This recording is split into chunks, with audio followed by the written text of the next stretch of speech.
Selalunya saya akan bawa, kalau di Madinah Al-Munawwarah, kita dan saya sendiri suka untuk bawa jemaah-jemaah umrah ni untuk pergi menziarahi beberapa lokasi-lokasi penting, yang mana lokasi-lokasi ini sudah jarang dan tak ramai lagi orang pergi ziarah. Sebab apa tuan-tuan? Bila kita pergi dan juga pergi hampir dekat dengan tempat baginda Nabi SAW ini, hati kita ni betul-betul faham dan juga dekat dengan makna perjuangan baginda Nabi SAW. Antara beberapa tempat lah yang selalu kita pergi on the way ataupun kita berada di Madinah ni. Esok tuan-tuan kalau sempat nak buat umrah, lepas habislah masalah ni, tuan-tuan dapat pergi umrah, tuan-tuan pergi tempat ni. Tuan-tuan pergi tempat ni tuan-tuan. Jangan sia-siakan umrah tuan-tuan tu sekadar tuan-tuan duduk dekat hotel, pergi semayang, balik semayang. Pergi semayang, balik semayang tu baguslah, pergi semayang. Tapi jangan pergi semayang, balik shopping lebih banyak daripada kita beribadat. Sebab itu ibadat yang paling besar dekat umrah ni tuntut ilmu. Orang kita ni tak faham bahawa tuntut ilmu ni satu ibadah yang besar. Kita boleh keluar duit banyak untuk berhibur, tak takut, kita tak leceh langsung, kita tak risau langsung keluar duit pergi shopping komplek, pergi mandi manda, pergi tengok wayang, pergi berjalan. Tapi untuk ilmu kita kedekut. Itu bahaya. Kalau untuk ilmu kita rasa berkira-kira, maknanya hati kita gelap, hati kita mati.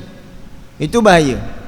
Kalau bab lain nak keluar duit senang, untuk anak, untuk keluarga, untuk harta, kita tak ada masalah. Tapi untuk ilmu, untuk dekatkan diri kita dengan Allah, nak keluar duit kita rasa berkira-kira, kita rasa kita boleh miskin, itu bahaya. Itu bahaya. Inza' al-barakah, Allah Ta'ala tarik barakah dalam rezeki. Sebab itu kena jaga-jaga. Sebab itu jangan berkira dalam bab ilmu ni, jangan berkira. Sebab itu tempat-tempat yang kita pergi ni tuan-tuan pergilah. Antara yang pertama yang tuan-tuan kena pergi adalah satu tempat ini, banyaklah saya sebutkan beberapa tempat. Bila tuan-tuan berada di kawasan Madinah ini, tuan-tuan pergilah ke satu tempat namanya Masjid Al-Ijabah. Masjid Ijabah ni dulu dia bukan masjid, dia tapak kosong je, tapi Nabi sampai kat sana, dia dekat je dengan hotel kita, dekat dengan Masjid An-Nabawi. Masjid Ijabah ni tempat di mana tempat makbul doa. Nabi doa pada Allah, kemudian Allah Ta'ala makbulkan doa-doa baginda Nabi SAW. Tempat ni mustajab doa. Kadang-kadang orang perempuan kan, kita kesian, dia tak dapat nak masuk raudah, mungkin sebab dia uzur. Tapi sebenarnya ada banyak tempat-tempat yang mustajab doa. Tempat itu dekat dengan langit, yang mana kadang-kadang kita tak sempat nak pergi, dan juga kadang-kadang kita terlepas pandang, tak sempat nak pergi kat sana. Contohlah saya bagi tahu, antara tempat yang mustajab doa ni tempat turun wahyu. Tempat turun wahyu ni kat mana? Antaranya tempat turun wahyu ini, kalau di Madinah itu pintu keluar daripada kita melawat baginda Nabi SAW. Kalau orang lelaki tu dia masuk pintu yang pertama Babu Salam, dia akan keluar pintu Baqi'. Pintu Baqi' tu kita nak keluar dah daripada ziarah Nabi. Nabi belah kiri, kita pun angkat tangan bagi salam, kita nak keluar. Pintu itu namanya pintu Babul Baqi', pintu Baqi'. Makna pintu tu menuju kepada kawasan perkuburan Baqi'. Di situlah turunnya ayat ya ayyuhalladzina amanu qulu qawlan sadida yuslih lakum a'malakum wa yaghfir lakum dhunubakum. Kat situ turun ayat tu. Maknanya tempat turun wahyu, tempat mustajab doa. Orang perempuan kadang-kadang nak wadak, nak ziarah wadak, nak balik dah, mungkin nak balik Malaysia, nak pergi Mekah, pergi kat situ doa banyak-banyak pada Allah, Allah Ta'ala makbulkan doa. Sebab itu pentingnya bila kita sampai sana, kita yakin, sangka baik, Allah Ta'ala akan terima segala kebaikan. Itu tempat yang pertama, Masjid Ijabah.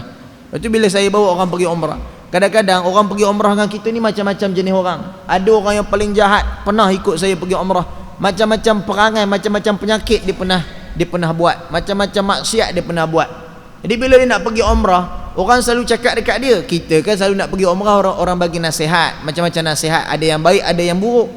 Jadi orang banyaklah bagi nasihat yang tak baik dekat dia. Dia kata, kau ni esok pergi Mekah, perangai kau ni, jenis macam kau ni, kalau pergi Mekah kau takkan nampak Kaabah. Oh, dia takut sungguh tak nampak Kaabah. Saya kata dengan dia, jangan takut bang, Allah Ta'ala akan ampunkan dosa, istighfar banyak-banyak. Sampai saja dekat tanah haram, turun daripada kapal terbang sampai ke hotel, saya bagi kunci. Sampai dekat turn dia tak ada. Dia pergi dengan orang rumah dia.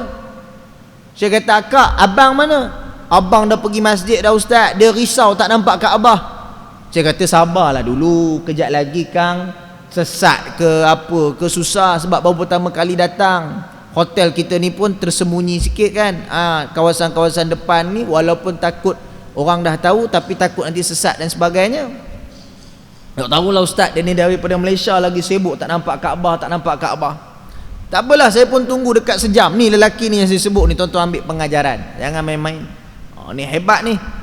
Akhirnya dia pun balik daripada masjid menangis-nangis, peluk saya, peluk. Saya kata, "Bang, kenapa bang? Kenapa bang?" Dia pun peluk, saya pun peluk. "Ustaz, banyaknya dosa saya ustaz. Saya dah sembahyang taubat, saya dah istighfar. Saya buat apa yang ustaz cakap. Ustaz, saya tak nampak Kaabah ustaz. Ya Allah, saya tak nampak Kaabah ustaz." Saya peluk dia, saya kata, "Abang, kita dekat Madinah ni bang. Mana nak nampak Kaabah? Kaabah tu kat Mekah." Dia pun tolak saya jauh-jauh, dia pun usap air mata dia. "Ustaz, ni bukan tanah haram ah?" "Yalah, tanah haram. Tanah haram Madinah. Yang Kaabah tu tanah haram Mekah." "Oh, banyak betul tanah haram ah." Tuan-tuan rahmati Allah, ni jaga-jaga tuan-tuan. Kang takut salah tempat, tak tengok jadual, dia ingat sampai-sampai turun nampak Kaabah, pusing Masjid Nabawi, mana nak nampak Kaabah. Ni kena penting juga. Maknanya tuan-tuan rahmati Allah, kena dengar benda yang baik-baik orang sebut. Tu yang kadang ada kisah tu, dia ni pun orang pun cakap, sampai sana kau siap kena azab, kau ni mulut tak berapa nak jaga ni.